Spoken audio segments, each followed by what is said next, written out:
going on, everybody, and welcome back to another episode of JaAR. JaAR, for those of you that may be new, stands for Joe and Amy Review, and this is our show where, with the way that the current stories are going, we frantically try to review the Magic stories. And today we are here for the first of the Dominaria United stories, with Episode 1, Echoes in the Dark, by Langley Hyde. So, if you've never been here before, first of all, thank you. Hi, welcome. But one thing that we like to do at the beginning is give a quick review so that if you have not read the story yet, if you're coming here like, I'm not really sure if I should read it or not, we'll give you our quick review first. You can then make your decision and then continue along with us, either after you've gone to read it or instead of reading it. My quick review at the top is I feel like I'm about 50-50 on this one. Okay. I think... This is not very quick. I feel like this was a good introduction to the set to like get you hyped for the set story. Okay. Like that you're supposed to be like, ooh, I can't wait to hear what happens next, but like nothing really happened otherwise. Like it was just, you know, I don't know. You get to see a lot of Karn, and I guess stuff happens with Karn. But otherwise it's just like things will happen later, so be aware. So like, if you want to hear about that, it's fine, but like otherwise, I don't know. I felt like it, that's why I'm saying I was like 50-50 on it.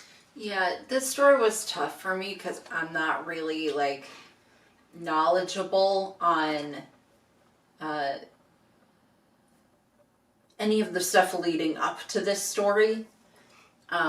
So a lot of times we had to stop and say, hey, can we look this up? And then we got even more confused when we read about that. So, I mean, I would say that I don't even know if enough of this story was important enough for me to say you have to read this one because it's first. Yep. Because I feel like everything that happened here wasn't even necessarily like stuff that would surprise you that much. Or like catch you so off guard if you just went right to story 2. So I guess, I mean, if I could go back in time and skip this one, I would. That doesn't necessarily mean that you should, you know, because maybe you know a lot more about these characters and these places and these things.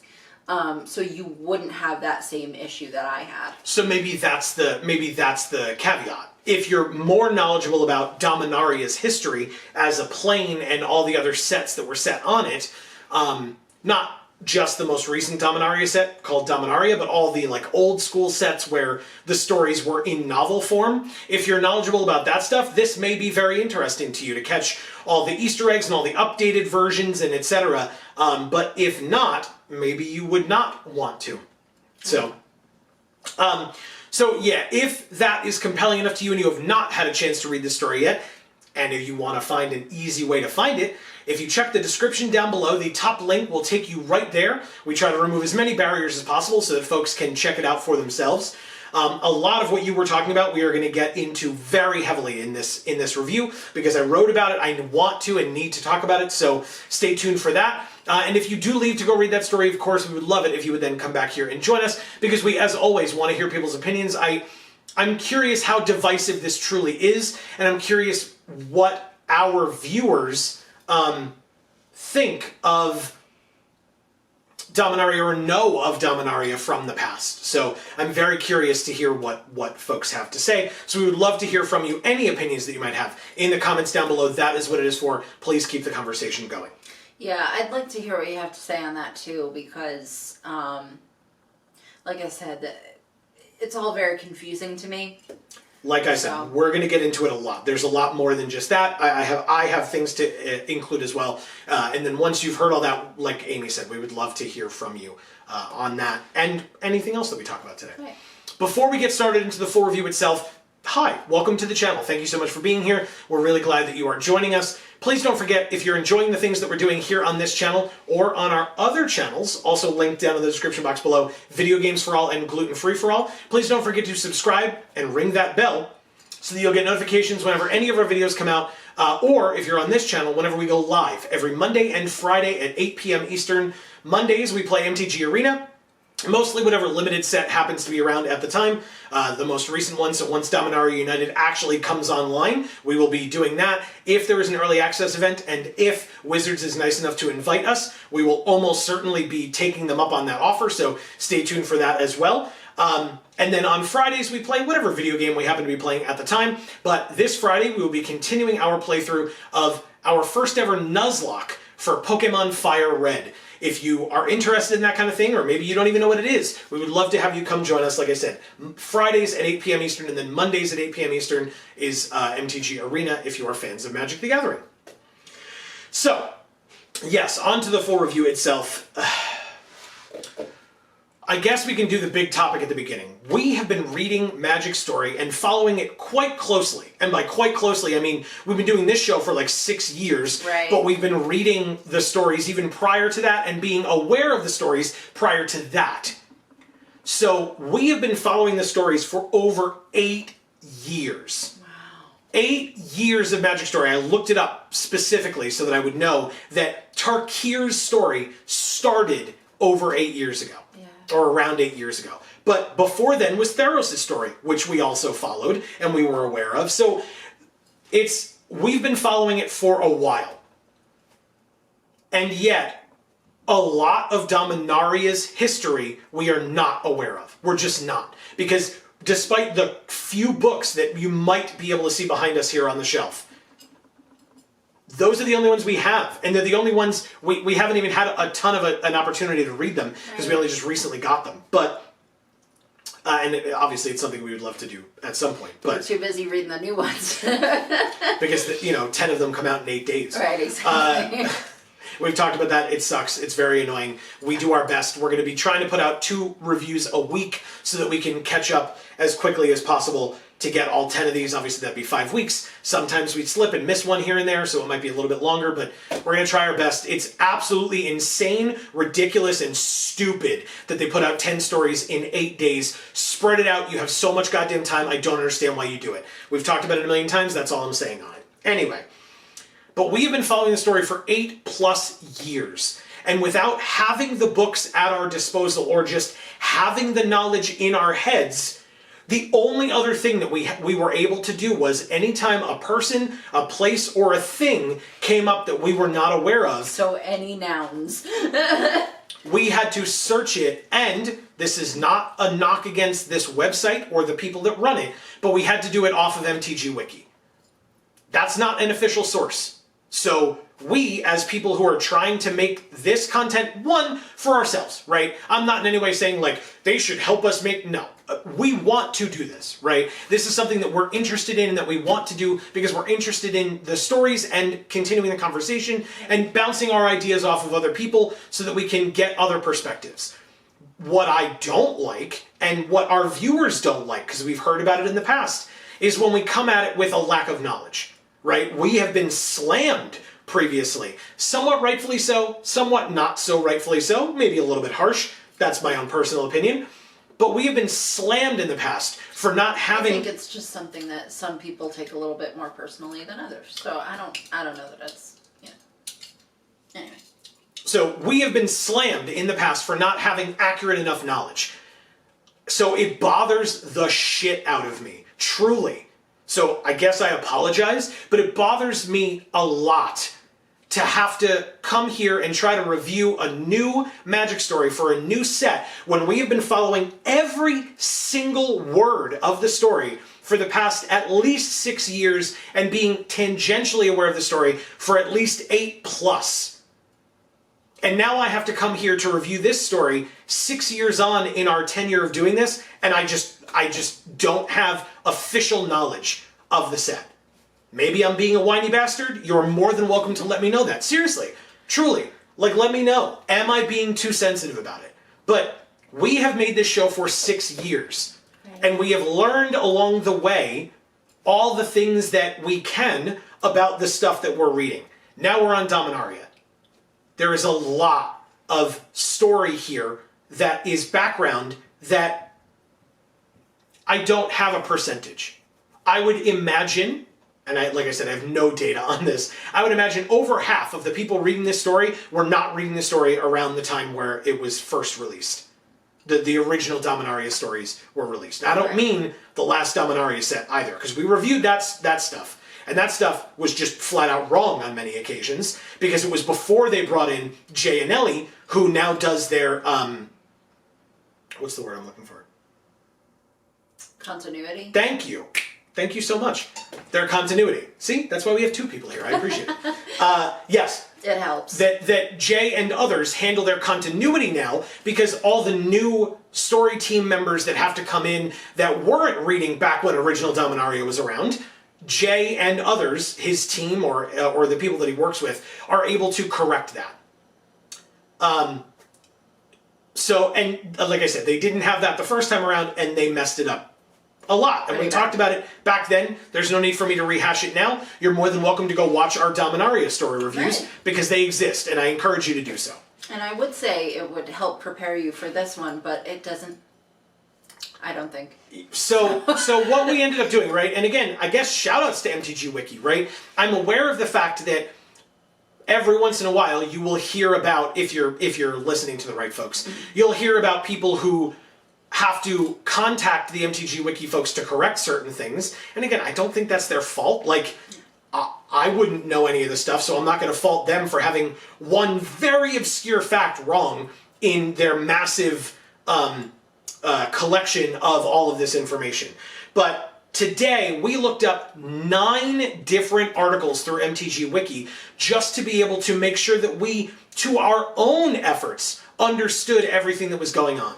What I can say is, if you're looking for something that might help, the 2 best articles that I found to help give the most solid context to this story and the best background at, without, like I said, without having to read 9 different articles and understanding what the hell's going on, was the articles on Gix and Karn. I thought those were the 2 best. It gave us the best information kind of overall to be able to understand the many different things that were going on that we didn't understand. But we looked up the Silex, the Thran, Krug, Caves of Koilos, Venser, the Silex Blast, Sumifa, Philagi, Gix, Karn, so I guess that's 10. Did you say the Silex? Yes. Okay. Silex was the first thing, and then Silex Blast as well was a separate article. So we also looked up that. And even then, there were certain things that when we read the Silex article in the beginning, or the Thran article, or about the Philagi, or the Sumifa, a lot of that stuff is so niche and so specific that it's not necessary. It's not necessary to understand who the Sumifa are or who the Philagi are to understand this story. But we were curious because it was brought up, so clearly it was something that they wanted to reference because it's something that should be known, so we wanted to know about it. It's a lot. It is a lot. It's more research than I typically do for any videos, and you know me, I fall into a hole, Sometimes, yeah, absolutely. Yeah, we've had times where... let me look this one thing up, and then it turns into 2 things, that then turns into 5 things. Yeah. But, 5 is still drastically less than what we had to do for this story. Yeah. So, anyway, I guess to talk about the story more officially, but like I said, I want people's opinions on that. Are we doing it, are we feeling this pressure because we're content creators and so we want to come at you with the best and most in-depth information that we can, despite the fact that we didn't read the stories because they were over 10 years ago and we weren't following the stories at that time? Or do you think that that's too much? That's too far? I'm curious what your thoughts are. Would you have done what we did and tried to look up, okay, let's talk about the Golgothian Silex. Let's look it up and figure out what it is and read up on it. And Urza was talked about a lot here. Let's look up information on Urza and Mishra and the Brothers War. And we have the Brothers War set coming out soon. There's Gix and there's Karn and there's Rona, technically, although she was newer. There's the Phyrexians. Do you look up information on them because they were around back then? You could fall into such a massive hole, and it would take you hours and hours and hours and hours.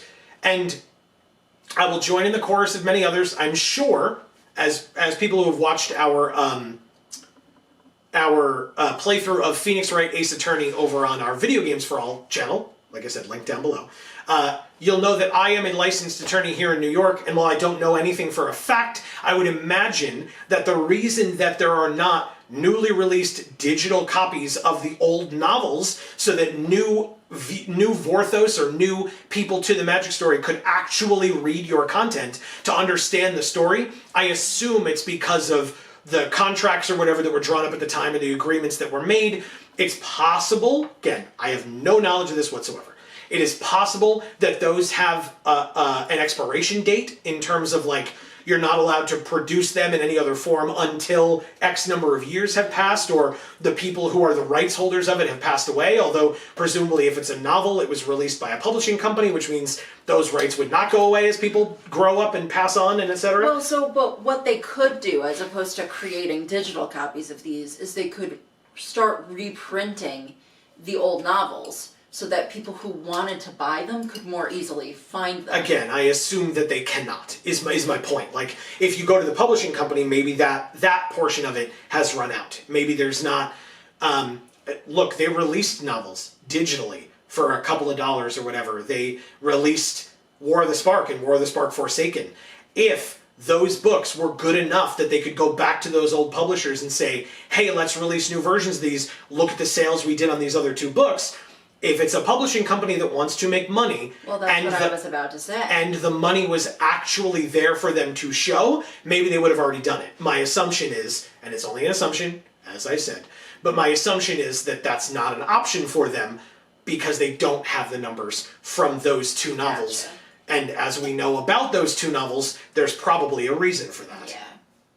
But again... That is all speculation. I don't have that information or that knowledge off the top of my head. I just don't. If there are people who are knowledgeable on it, one, if you are willing to leave it in the comments, more power to you. Also, our DMs are open if you want to contact us privately, and we can keep conversations private as well. Right. Just so that we can understand, so that we're not slamming people for stuff that's outside of their control completely. I'd also say if any of you watching this video have old novels that you don't want anymore and you'd like to give them away or sell them or whatever, donate them to something, I have no idea. I don't know. Maybe leave it in the comments or... Donate them to the Joe and Amy Need to Learn More About Magic Story Fund. Yeah. Just whatever, you know, or like, hey, you can borrow this for X period of time, but then I need you to send it back to me or whatever.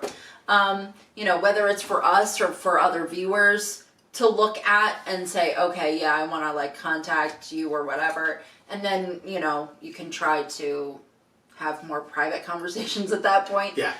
You know, that are hopefully safe. Well, I was going to say, by the way, if it needs to be said, please, for your own safety, not even for us, but for your own legal safety, this is not legal advice, I'm just trying to help you out. Please don't interpret anything that we said as us wanting anybody to, like, digitize their versions of the novels. No. That is probably illegal, so please don't do that. And also don't write in the comments, this is my address, I'm gonna send you this, or whatever. Please don't do that. Please don't do It's not safe. No. Yes, and that's what, you know, the most important thing. Honestly, I mean, if I see it, I would just remove it as quickly as I could regardless, but don't do it regardless, absolutely. There's a chance that other people will see it, so don't. So, Karn is in possession, let's just talk about this thing. Karn is in possession of the Golgothian Silex. He has it. Now he's looking for another one, it seems, or like more information on it so he can make another one. That's what I thought it was, but... And so he finds a piece of it in one of the areas of the caves of Koilos, I guess. And then as he's digging through other areas of the caves of Koilos to look for more stuff, he finds Phyrexian cables in the wall that he like pulls and they slither away, and the wall, this was unclear to me, but I guess the wall falls away because the cables that were in the wall were the only thing holding the wall together. So like he's able to go through there, but also the rest of the cavern collapses behind him. Yeah, it's almost like a weird acid trip or like a nightmare. It was very strange. Where like physics isn't quite what you expect it to be there. Mm-hmm. You know, it's weird. I don't know if that's just a Phyrexian thing or if this is supposed to be like we're gonna find out later that this was all a dream, or like I would doubt it. I would It's doubt possible. it too, but or maybe it was just like the way it was described was a little off, or I don't know, but. And now I will say we also finally get to see eventually the 5th and final Praetor for like the recent set of Phyrexian Praetors, because while we've seen Elish Norn in the one story that we reviewed a little while ago, technically she has not been in a set since the kind of resurgence of the Phyrexians. But we've seen Vorinclex, Jin Gataxius. I'm still not going to remember the red one's name. You're welcome to leave it in the comments. I know what it is. It was on New Capenna. And we talked about them many times. Elish Norn was not on a plane that we've been to recently, and so now we have Shieldred here as well. So the 5th and final for recent appearances and stories. But we did see Elish Norn. We did do that one story. That's what I said Right. from the one story a little while ago. Yeah. So if you're interested in that, go ahead and check it out. It should be on the channel a little while back.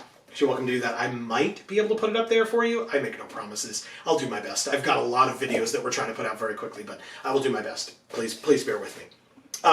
You really loved the fact that Karn looked at the Silex and wasn't able to identify it. Yeah, I was like, okay. Because it said it basically it's super ancient, and Karn even seemed to allude to the fact that it might not even be from the plane. Dang. Right? He didn't exactly say that, but Well, I mean, it looks like a Grecian urn, right?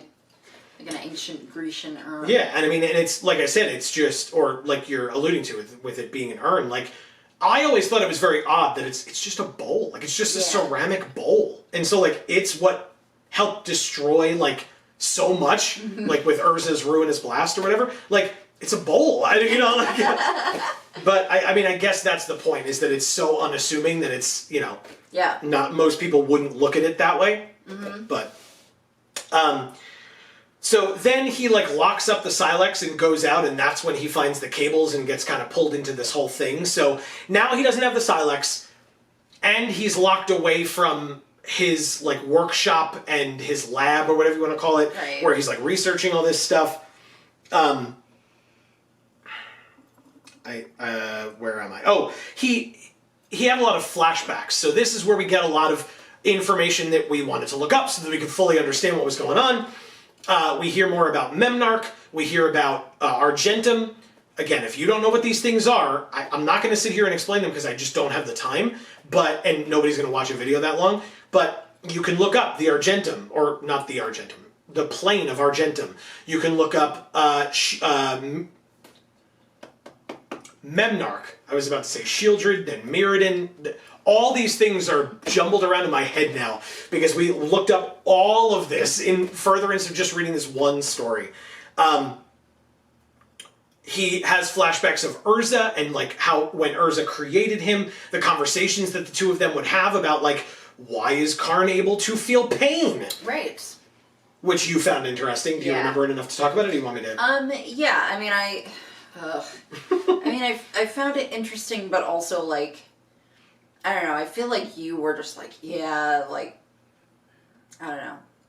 I feel like your answer was just yeah, Urza's an asshole, but...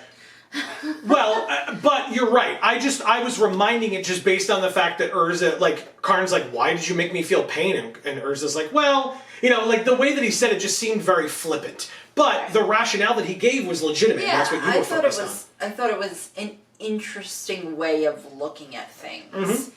I still don't appreciate it, but I thought it was an interesting way of looking at things. I think there were better ways to go about that. Yeah. But he basically said, well, people are less likely to hurt you if they realize that you're in pain when they hurt you.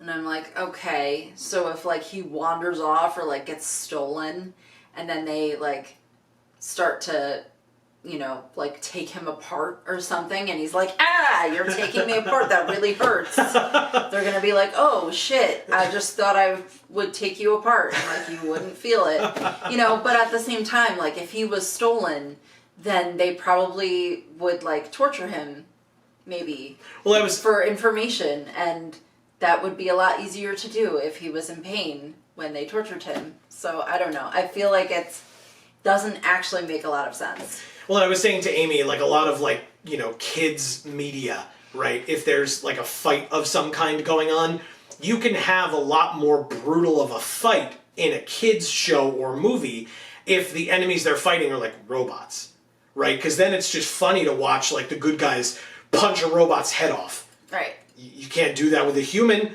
because Right. there would be blood and bones and, like, or like breaking a robot's arm, right? Knocking a robot's arm off or having it hobble around on one leg.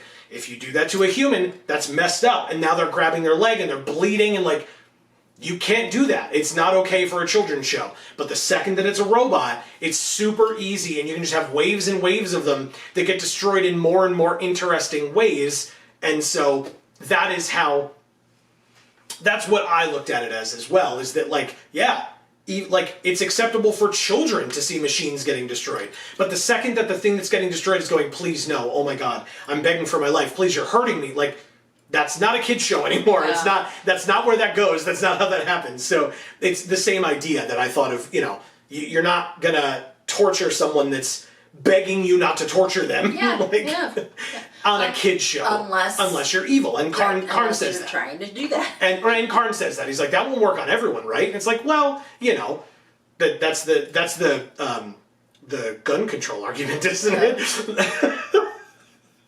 You're welcome. So glad I brought that up. Let's kill people. Yeah, exactly. Kill people. Let's move on. When Karn is going through, he finds two like acolytes who are sculptors of the friezes. Is that what they're called? Yeah. Okay. Karn finds friezes that are like to the Phyrexians. That art was gorgeous, by the way. Of the Phyrexian, like with the diamonds in it and stuff. So that was really cool. But Karn was able to find them. They attack him. He like wraps them up and like ties them up in bands, which somehow she escapes. There is no information whatsoever on how she does that. So it's just ex machina, I suppose, of just like she was able to get out of the bands, or someone found her and broke her out of metal bands that had no keyhole, so they can't be picked. They're just metal bands wrapped around her arms and legs. How did she get free? Did somebody just have a welding torch or like wire cutters with them as they were walking through the tunnel? Yep. Like, how did she get free? I don't understand. That's what they did.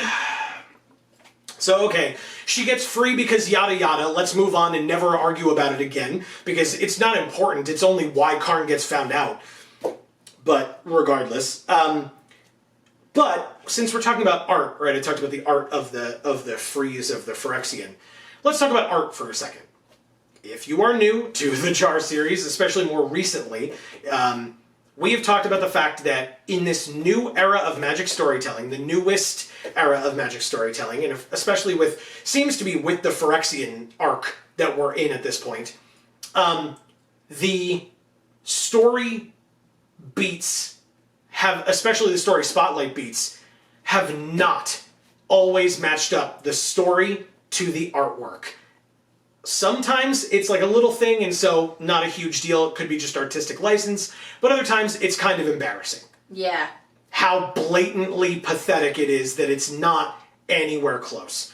I would say this mistake, in my opinion, and if I'm interpreting it correctly, is about in the middle of that gauge of like, you're being real nitpicky to this is insane how it could be anything related to that. I think we're about in the middle. I'll put the picture up. I don't know how much of our faces it's going to cover, but this is the picture of Shieldred that was shown to us that I presume is going to be on a card in the new set. Presumably. Don't know that for a fact yet. Still too early on to know. Right. But I have not yet seen any previews of cards that have used this art. But it is copyrighted 2022 at the bottom of it, which means it was created for this set. Whether that means it will be used as a card or not is still, like I said, unclear. Right. But if you look at this picture, this is Shieldred. Now, when you look at this picture, when I looked at this picture, when you looked at this picture, she's missing, like, everything from the bottom of her torso down is gone. Right. It's not connected to anything. Yeah, she's just dangling there. You could if you wanted to argue it, you could say that the torso is connected to what looks like just the wall behind her, but that's not what her torso is supposed to be connected to, I don't think. Like, if you look at her old card, which I'm not going to put up, but you're welcome to look up Shieldred, the Whispered One, or whatever the old card name is, that's her original artwork. And so if you look at that, that is what her old art looked like. And as the story said here, not what the picture shows, based on our reading of it, or how we look at it, but as the story says, Shieldred is welded to the thorax's top. Right. And unless the wall behind her is just a gigantic thorax. Yep. Which I feel like there's no way that is. Yep. And they mentioned it, like, if it was like a thing that they mentioned and it was like one sentence, and so, okay, R&D didn't notice it, or the art director didn't notice it, or the artist didn't notice it, it's one sentence, that's perfectly fine. Okay. It was mentioned like 3 times of her torso and the big thorax, attached to the big thorax. I mean, it's a real big thorax, if that picture's accurate. Yeah, I just... Real fucking big. Like, it's super frustrating to me. I understand that sets are made very far out. Why can't stories be made that far out? I don't understand.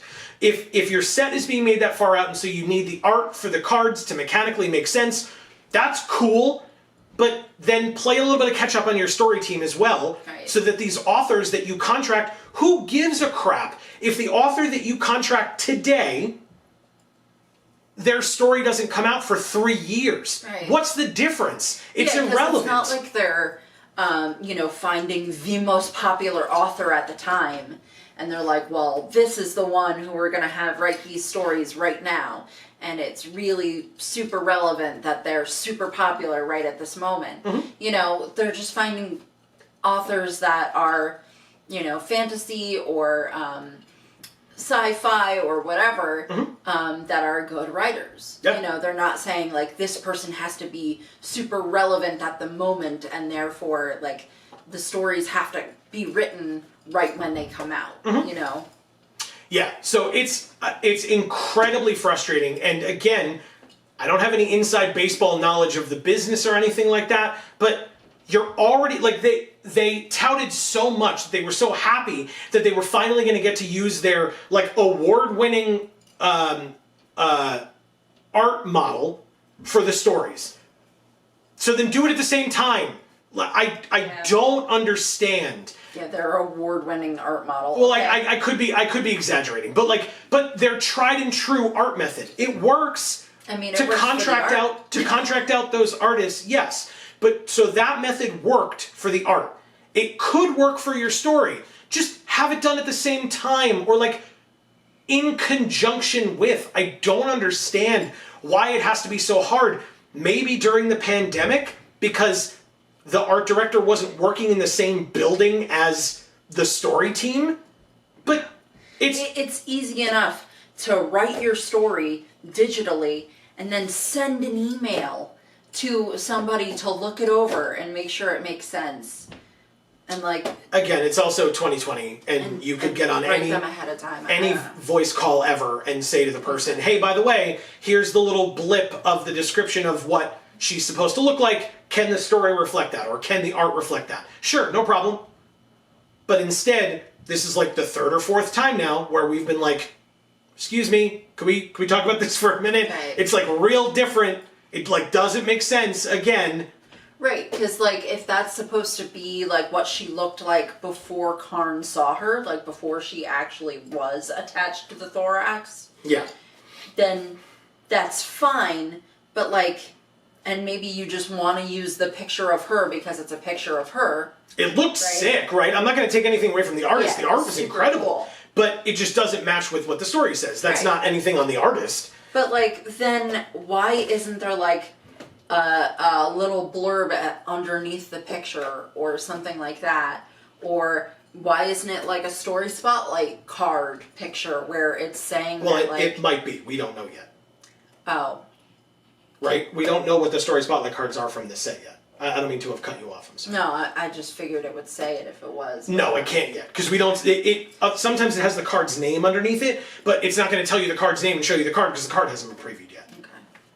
Okay. Anyway, none of it makes any damn sense because they could have done any number of those things. I feel like, and it would have made more sense. Yeah. So. Let us know your opinions on that. It bothers me to no end because it's absolutely like the third or fourth time that it's happened in as many sets at this point. So, you know, and I have given credit where credit is due. The murder art from New Capenna, perfect. Exactly how it was described in the story. It was perfect. It was a story spotlight card. It worked exactly the way that it was shown. It was perfect both ways. The story description and the art, they matched up 1 for 1. It was fantastic. And I gave credit where credit was due for that. But we've had this problem in other sets previously. In Midnight Hunt or Crimson Vow, one of the two, I think it might have been Crimson Vow.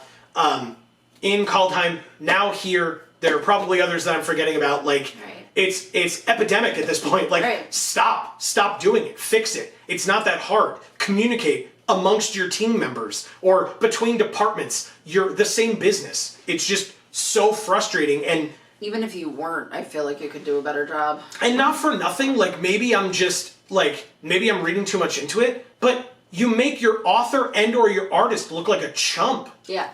Yeah. And it's neither of their faults. It's not the author's fault, it's not the artist's fault. No, it's clearly not, because if it was the author's fault, then it would only occur in the stories that author writes and not occur ever again or ever prior, right? Yeah, so good point. It's very clearly not the author. And it's not the artist because it's different artists every time. I mean, exactly. I'm like 95% certain on that. I don't remember every artist for every picture we're talking about, but I think it would be very coincidental if they were the same artist for all of them, because I highly doubt it. But yeah, it's a huge lack of communication and seemingly just apathy. They just don't care enough to check on these things and actually make sure they're right. Yep.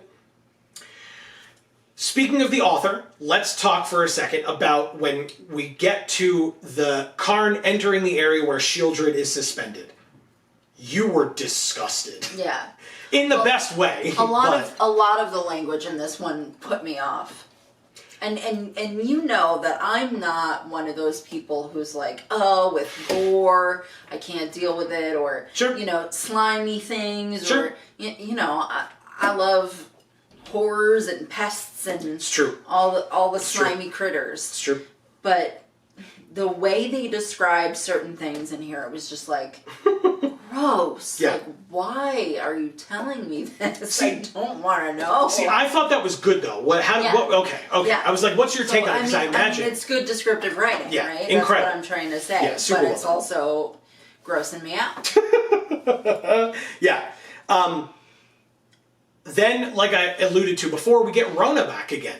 Now, I knew exactly who she was when we saw the picture. I didn't remember her name. And later on in the story, they mention her name, or she mentions her name.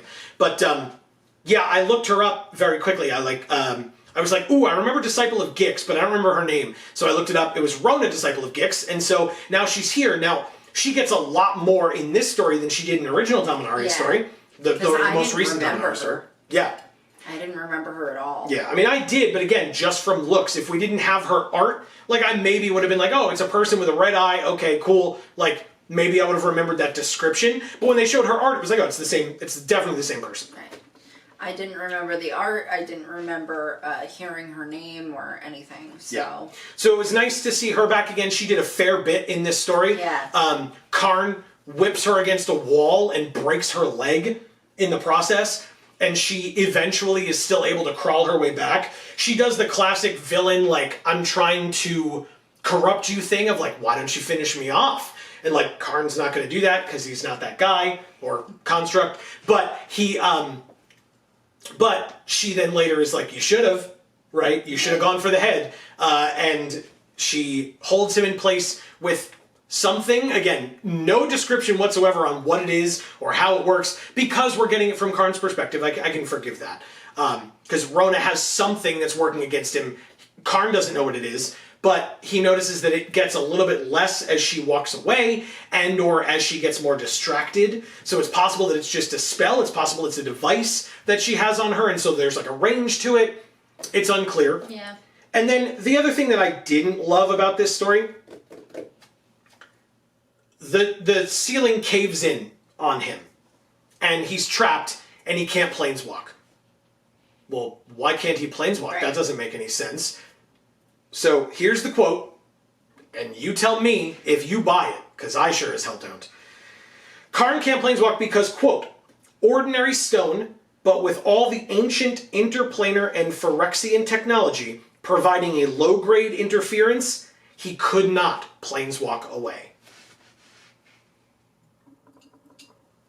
I guess I just assumed I didn't know enough about Phyrexians at that point. I assume that the story is hoping that you did, like that like they're just making that up. Seriously, because like I've never heard of that before, and I feel like that would be something that they might want to use since their biggest threat is the planeswalkers. Right. Like, why wouldn't you more often use the fact that you can't planeswalk when you're around Phyrexian tech combined with ancient tech from? It sounds like a lot of hooey to me, to be honest with you. Like, it really is like, well, we need him to be trapped. How do we trap him? Well, the ceiling caves in. Okay, but he could just planeswalk away. Well, there's machines in the rock. What? Well, there's machines there, and so the machines make it so that he can't planeswalk. Why? It doesn't matter, just write it. Okay. Providing a low-grade interference. Okay. What about high-grade interference? Because I feel like that's what you would need. Well, but, if it's a high-grade interference, how's it still working within the walls even after the walls have collapsed? Anyway, it doesn't matter. That doesn't make much sense to me. The thing with the art was upsetting to me, and the fact that there's, we used to complain, and maybe we will as this set goes on, but because Dominaria as a plane, as a locale, has such a rich and involved history, I'm not going to sit here this time and say that we should have had a Planeswalker's Guide early on. That would be a massive Planeswalker's Guide. Now, to be fair, could it have helped? Sure. So I guess I'm partially saying it, but we've talked a lot from like when New Capenna was here and Kaldheim and etc. You put the Planeswalker's Guide out so far after the stories are done. Why? What's the purpose of it? It doesn't make sense. Nope. Because if you read the Planeswalker's Guide first, it can help you to better understand your story. Right.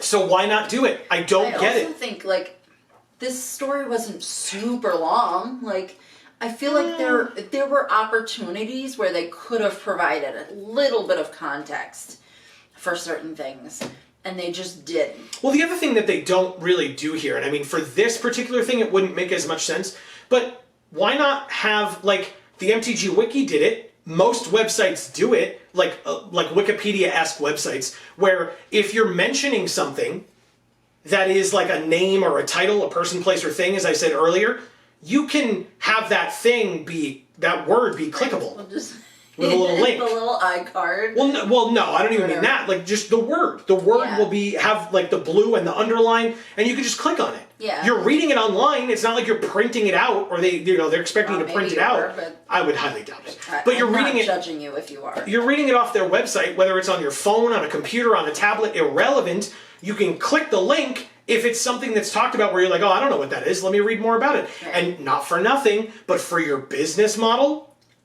you get more clicks on your website, which means more money. Yeah. Why wouldn't you do that?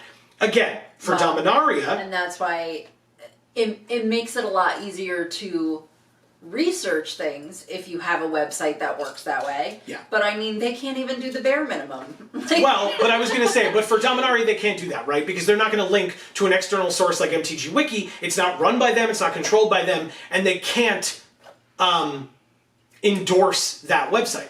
They can't endorse any unofficial source unless they contract them in some way. They could create their own, like, little, like, Planeswalker's Guide or whatever They'd have to pay for that and care. Exactly. I'm just using it as an example. But when we read all those articles for past Dominaria stuff that I talked about, Silex, Thran, Krug, Caves of Koilos, etc., all of that I mentioned earlier, any like name of a place, anything that was capitalized, obviously, right, was clickable. You could click on it and go to that link. That's how we got to Krug. Because when we were reading about the Thran, it talked about Krug. It was like, okay, well, Traxos Scourge of Krug, I remember that card from Dominaria. Let's look at Krug. Let's learn about that a little bit more. So I don't know if this is going to continue into the next 9 stories where we are going to feel like we need to read multiple extra wiki articles for every story that we read because you're assumed to have known it, despite the fact that Wizards is fully aware that they chased off a lot of their hardcore Vorthos during the War of the Spark and War of the Spark Forsaken debacle. And now I felt like they were just trying to bring, or we felt, and we talked about this with our friend Dave. That video is an older one, but maybe I'm giving myself so much extra work. Check the iCard in the top. You can watch that video as well. We surmised or hypothesized that they were trying to bring in newer readers and not cater to the old school reader. With Dominaria, with the return to Dominaria for their 30th anniversary, it really feels like they're trying to cater to the old readers again, right. Which I guess makes sense if you're giving no goddamn context for anything that you're talking about. Exactly. But then you're alienating your new readers, so I just don't get it. Yeah, I mean... sorry to cut you off. That's why I felt so conflicted with this story, of like whether I liked it or not. I think there's a balance you can strike between pissing off new readers who have no context and pissing off old readers who have all the context by putting a happy medium of context in the damn story. Mm-hmm. Or at the very least, a link to a happy medium of context. Yeah. So, I don't know. Like I said, I truly would love to know, and Amy mentioned it earlier as well. I don't mean to... I was the only one that said it. I'm the only one. But we would love to know your thoughts on anything that we talked about today. Did you understand all the things that you read in this story? Maybe you're a newer reader, and you didn't notice that there was anything weird. You just were like, oh, well, they'll eventually describe all these things, and so I didn't feel lost.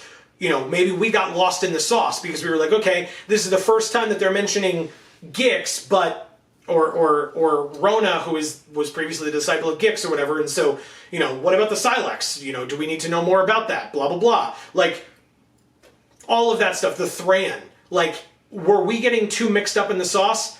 Or do you also want to have had that context when you read a story?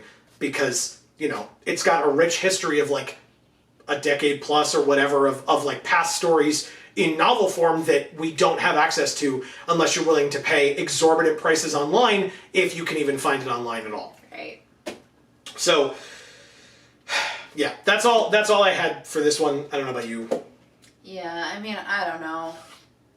Like I said, I didn't know what was going on half the time, so it's hard for me to speak to it. We will be here. Like I said, we're going to try twice a week. We make no promises, but we are absolutely going to do our best. So first of all, stay tuned by subscribing and ringing that bell. It's possible that it will be... I was going to say something about Karn until I realized that it wasn't this story that said the thing. It was the article that we read about Karn. Yep. So never mind. Yep. So go ahead. It's fine. So, like, don't forget if you're... She did the thing already, but subscribing and ring the bell so that you can get notifications whenever our videos come out, because, like I said, we're going to do our best to get... This is a lot of stories coming out all at once, and we're going to do our best to put these videos out. We used to do these on Thursdays because the stories would come out Wednesdays. Now we're doing them Thursdays and Mondays because the story is coming out Wednesday, Thursday, Friday, Saturday, Sunday, Monday, Tuesday, Wednesday. Like, every day. Yeah. You don't got to tell me. So we will be back as soon as we can. Like I said, I'm not putting out 8 videos 8 days in a row on this channel. It's just not happening. Nope. Like, we've got 3 videos a week out on Video Games for All. We've got 2 streams a week. Sorry. We work jobs because this doesn't pay for anything for us. Okay. And again, maybe I'm the only one that, like, we're the only ones that have this issue because we're the ones that are putting out the content. But the way that these stories are released is laughable. It's pathetic. And it bothers me a lot. And nobody has said positive or negative to us in the comments about it, but we've complained about it quite a bit. So... Right. if you have an opinion on that, let us know. Like, if you're bothered by the fact that it's just like 8 days in a row, we're going to binge this story and then it's over, like... Or if the opposite. Exactly. If you're sitting there saying, no, I love this so much better because I used to have to wait a whole week to find out what happened next, and now I don't have to. Yeah. Leave that in the comments, too, because I'd like some, like, actual responses to what we're saying, so that maybe I can feel a little less bad about the things that I dislike about it. Yeah, now you only have to sit in abject silence for 3+ months waiting for the next story to come out. Why wouldn't that be better? Unbelievable. Like, it's unbelievable to me. But that's me personally, like Amy said. If you have a different opinion, we 100% always want to hear differing opinions. We want to hear if you agree, of course, because that makes me feel good inside. But if you have a different opinion, it's just another perspective that we get to hear from. Because we like one another, we're married, we've known each other for quite some time. And so you kind of tend to, like, think similarly, or at least, like, you're talking to one another and you're like, no, I agree, that makes sense. Like, and other times we don't. We do not always agree on this show, and we talk about that. But getting an outside perspective from someone else who has a different experience with the story, with the characters, in life in general, is super important to us. And honestly, I think it's a great way for all of you to join us as we show off our... #Vorthos Pride. That was, like, super seamless this time. I like it. God. And so... Thank you all so very much for being here. I really hope everybody enjoyed. Like I said, we are going to try to be back on Monday. No promises, but we're going to do our best for another episode of JaAR, so definitely stay tuned for that. And then, you know, if that video doesn't come out, you're more than welcome to join us on stream at 8 p.m. and yell at us about it. I will absolutely take that. We would be able to give you any, like, whatever excuse we happen to have come up with for why we weren't able to. But regardless, like I said, comments down below. We'd love to hear from you. Also, if you're enjoying the things that we're doing and you want to support us, likes and shares go a very, very long way. We really appreciate it. If you know other people who would enjoy this as well, please feel free to share it along. We don't share our stuff to Reddit anymore because people started, even on the Vorthos Reddit, they started, like, being like, please don't forget, blah, blah, blah. And I'm like, I don't have time to memorize your rules. I'm doing other things. So, you know, I can't do it at this point anymore, unfortunately. Maybe at some point I'll have the time, but right now I don't. If other people want to do it, that's really cool, but I'm not asking you to. That would be a big help. But that's really neither here nor there. I really appreciate it either way. But for now, from us here at the Geek for All family of channels, I have been Joe. And I'm Amy. And as we always say, in whichever video of ours you watch next, we will see you all next time. Thanks, everybody.